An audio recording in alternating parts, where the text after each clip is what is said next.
Timoteo Wolo icho edwe keje kuku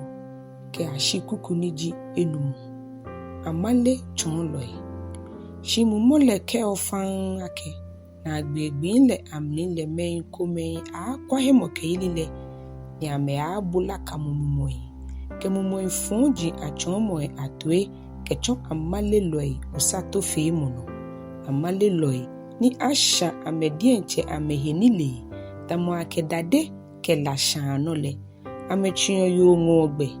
ni amechon ake ahima ni nyumobo ake me ni hioyo ni amele anɔkwa le keshida ayele eja ake no feno ni nyumobo le ehi ni ahi nokonoko ni ake shida ayole eja ake nyumo wiemo ke solimo chuohi keje kuku niji ekpa ke ashina agbe Kristo Yesu son lo kpakpa keji ochon nyemi meile ene meile uba fe ohe Kristo Yesu son lo kpakpa boni ke hemo ke yeli ke chon mo kpakpa ni onye sele wiemo ile leo ihe shiye meji ayaka de sanle chi ohe kejehi ni ochose ohe yenyumoja momlimo eja ake he chose mo ye gbomo to befan he se na mo fa shi he chose mo ye nyumoja momni he ye se na mo ye ni fi amni ni ye wala ni yo amro ne kano ni ba le he shiwu eji anɔkwa wiemo ni sa ake amomni kra ene he wo gbu odembe ni wo pele owo hiele eja ake wo ke wo hie efonyumo he kan lole no mo ni jigbo me ife ayiwala here lole titrile me ni he oyole wodi bi ne ayikita ni ochon kan ha moko mimbu ake oje moko ye oblanyo ni ojile hewo shimon oke oya to kadio ha me ni he oyole ewie momni ehiche momni oke odwe mo afo ngmale ile akanemo ke asafole hamo ke Ŋaawoi ke nitsumɔ no ke ashibeyino ni maba ka angmedro mo ke no ni yomli ni achon gbale ke onukpai le aniji ni akeshwe onole no ake habule juni ne ayini oke oya wo mi kra oni me ife ana ono ya fan ohie ahio eno ohie ahi chomo le no hinshi ye ni ne amni eja ake keji ofe enele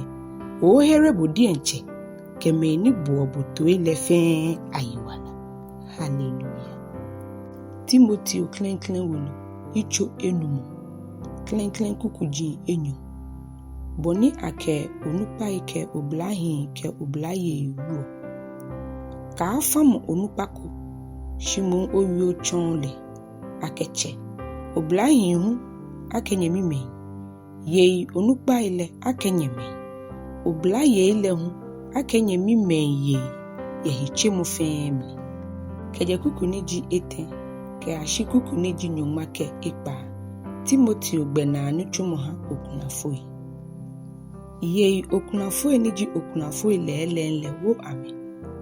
shike yo okulafoi ko ye bi lo na bi le ame kase nyumogbe ye shemo ye ame dienche ame shia chuchu ni ame to ame follow ele anajian pepepe eja ake ene sanyumo hie shimoni ji yo okulafoi le ni ehwe ekometo le eke ehie fun nyumono ni ehio fa ikpamoi ke solimoi amlinyon ke shani shi yo okulafoi ni bo awoshile ehie kane shi egbo wo amekita ene koni akana amehisandiku atan shike mokokwe le dienche emen titrile le dienche eshia bile ekpa ye himo ke ile se ni ifan muni heye aka ngoyo okulafoi ko awoson mo nitsumɔ lemni ake jamoni eye afi nyumai ekpa ni egbanu kobi ni ayo enitsumɔi kpakpai ahi odase nuji ke elebi ke efe me yagbo ke efo me kronkron ya najiai ke eyi ebua me ni na amanehunule ke di nitsumɔ kpakpa fe nitsumɔ kpakpa sele chiye okulafoi ni drakole ka anwame eja keke akono teshiye amemni ni ejie amekeje Kristo hele ameta ogbana ni amɛnaa kojomo ejake ameku ameklenklen shiwo lemni ni amesa amekasio hidjofimo amekpa shinyeshiai ni je hidjonloi keke amechomo shi amewuo mei ayihu ameke amehiwo mei asaji amni amewuo nini esa no hiwole nitsumɔ akeye okulafoi ni drakule agba ni amefobi ni ameye ameweno ni amekaha hinyolele mi na higbeku kemi jewo ejake mei komei ekpale anye satan se mumu shikenu loyo heye lokoye wekumeye okulafoi le ekwe ame ni jachu akaka asafulenu koni asafule akwe okulafoi niji okulafoi lelele keje kuku niji nyuma kekpao ke ashina agbe Timoteo gbɛnaa nitsumɔ ha asafonukpai onukpai ni tsuɔ ameni jogban ake nɔkwelo ile abu ame ake amesawo toi enyo titrile me ni tsuɔ shiemo ke ni tsomo hini waale eja ake manele keo ake ka wo china ni gbelo abele na abukotoku ke nuchunlole enyomowo sale ke afulo onukpako na ale ka ahe opene ake jaye odasefoi enyolo ete na adam me ni fio eshale oka ame ye me fe ahie koni me ni ehwele hu ahyegbe mi wobo kita yenyumo ke Kristo Yesu ke ibofoi ni ehalale ahie ake oye ni ne ano ni okasha ohe okujo ni ansan okafe noko ke ni ankpamo ke oni jin akashwe mukono oya ni ansan ka afata men kroko men ahikefe esha to ohi kron ka anunu kekedon shinu wa ifio ye omusu ke ohi lai ni yo bupitio le ayo men kome ahi esha ji okpofan ni enyo amehie eke ameya kodwomomni shime kome anohunyo amese na kaino ke nitsumɔi kpakpa hu ji okpofan ni nini eji ekpole hu anyen akete hallelujah Timoteo klenklen wolo icho ekpa klenklen kukuji enyo Tsuji ke amɛgbɛnaa nitsumɔi Tsuji aboniyo apashishile abu amedienche amenu chomele akeme ni sawofe kuni akawie nyumogbeile ke chomo le hemusubo wiemu shi Tsuji ni yo nu chome heye loile akangola ake nu chomele nyemi meji amehiwole esa ake hieso ame shimo amesomo amejogba eja ake meni na somo ne hisele nyemi meheye loi kesumu meji ame chomo ni ne ni obuhinga keje kuku niji ete ke ashi kuku niji nyoma Amale chomo ke anɔkwa ninamɔ kemo ku chomo krokro ni ekpene wonu cho Yesu Kristo wie mo ni hile ke chomo ni achon yenumojamo na ale nole ewo ehinu ele noko shimu eye waneje ke na tamo hila ni bi ni jom ni ji hekon be uchekuyeli me ya Yesu mo ifonji yakayaka bulomo eneme fele me ya te ni anaye jigbeme ni amedwemo efite ni ashon anɔkwa lele ye amede ni amesusu akenyumojamo ji ninamole shilele ninamɔ petemple ji nyumojamo keji mboko mi ishe eni ahile eja ake woke noko ba jine no hiwole onye woke noko ayahu shike woye ma ke hiha ni kekele isa ake wo mi ashe shimeni tao afe ni achemele gbe oka ke choni ke kwashia akono epi ni fitiomo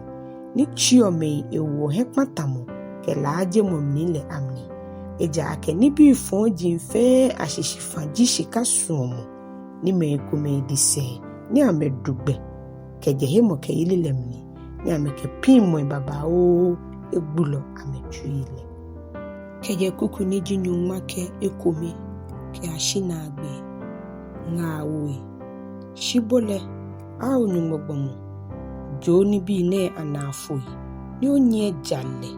nyumɔjamo himokeyeli suomo hiemiamo kekpo fimuse wu hemokeyeli hitapapale mona no walalemni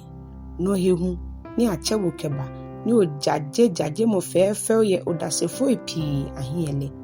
mi wobo kita ye nyumo ni ha ni bi fia walale ke Kristo Yesu ni ye jaje mo fefe lehi odase ye Pontio Pilato yinole ake oye kita neno ni pako lo shamoko aka hihi ke ashiwo nuncho Yesu Kristo pue molemni no ni no ye lokome ni yo hiwale ni ajole manchemei amanche ke nuncho mei anuncho le baha abamni yele dienche ebe ni samile le ekome eyo na no shihile ni gbelebemni ni ehionla ni anyen abenkemni gbomoko enakule dan ni enyenle enahule enoji wo ke na no hiwalele amen ni acheme ni yo jinenle wo amekita ni amekabu amehichon ni ameka amehie akafo ninamɔ ni anye akehi afonoleno shimu amekefonimo monihu ni keni bi fe ha wo babao akewo yemnimo moleno ni amefeju ni amechomo ni acheme ye nitsumɔi kpakpai amni amesumo ni hamo ameden akpo ameboje tri ameha amehi ni efe shishito kpakpa eha be ni baabale koni amemo anɔkwa walalemni o Timoteo ni atu awo odenle baamoyi ni okwa yakayaka sanigba ni buleomo ewie mo ni be ekome ni je apasa ni lemni ni me ekome chon ake ameyo ni amedungbe keje hemo keyeli lehele duro mole kenye aishi amen.